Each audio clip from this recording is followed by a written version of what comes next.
And 777 তাদের এগেইনস্টে কিন্তু attack করার চেষ্টা, বাট অন্যদিকে D46 is just running and gunning, এগিয়ে যাচ্ছিলেন তিনি, অ্যাটাকের চেষ্টা ছিল, ওইদিকে বোম্বল চলে আসেন স্ক্রিনশটের সাথে 1v1 এর চেষ্টা, চমৎকার আক্রমণ, Bombal was able to take him down, but last মুহূর্তে ভ্যালিয়েন্ট 7 এর শুধুমাত্র একজন প্লেয়ার কিন্তু আছেন, গ্রেনেড হামলা হতে পারে, ডেডলি, তাকেই মুহূর্তে টেক ডাউন করে ফেলা হচ্ছে এন্ড ফুল এলিমিনেশন কনফার্ম কিন্তু হয়ে যায় T4E ডাইনামিক অফিশিয়ালের জন্য। এবার কিন্তু আরো বড় একটা অ্যাসিড টেস্ট, এইবার 777 তাকে এখানে কিন্তু ড্যামেজ দেওয়ার চেষ্টা, বাট পেছনে আবারও D46 কিন্তু চলে আসে, is going for the 1v1 and D46 does not disappoint, তিনি এখান থেকে পয়েন্ট পেয়ে গেছেন আরো একটা বোম্বলকে, এবার কিন্তু গ্রেনেডটা করতে হবে, পারফেক্ট গ্রেনেড হলে অবশ্যই D4 এখানে কিন্তু ডাউন হয়ে যেতেই পারে, সেটাই কিন্তু এখন আমরা অবশ্যই দেখে নিতে চাই। গ্রেনেড যাচ্ছে দুই দিকে কিন্তু আক্রমণ, D46 took the damages, but এবার রিফ্লেক্স এন্ড D4 দুজনের উপরে কিন্তু প্রেসার থাকছে, বোম্বল একটা পারফেক্ট গ্রেনেড আবারও কিন্তু করতে হবে, অন্যদিকে ফ্ল্যাশ ডাউন হয়ে গেলেন ফয়সাল, এই সুযোগটাকে পুরোপুরি তিনি কিন্তু কাজে লাগাচ্ছেন, 13তম এলিমিনেশন পয়েন্ট থেকে তারা কিন্তু আরো 3টা পয়েন্ট বের করে নিতে চায় right now with a vehicle, এগিয়ে যাওয়ার চেষ্টা, এনিমিকে বেইট করা হচ্ছে, বোম্বল একটা গ্রেনেড করলেন, আবারও D46 কিছুটা ড্যামেজ নিলেন, বাট ফ্ল্যাশ, মিরাজ তারা এখানে কিন্তু এখন কি করবেন দেখা যাক, বোম্বলকে টেক ডাউন করে ফেলা হলো,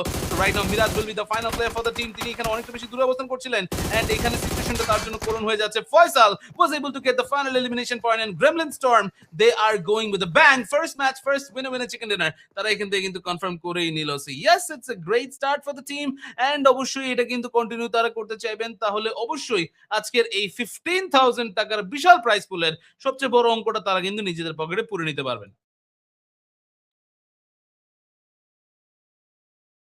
ওকে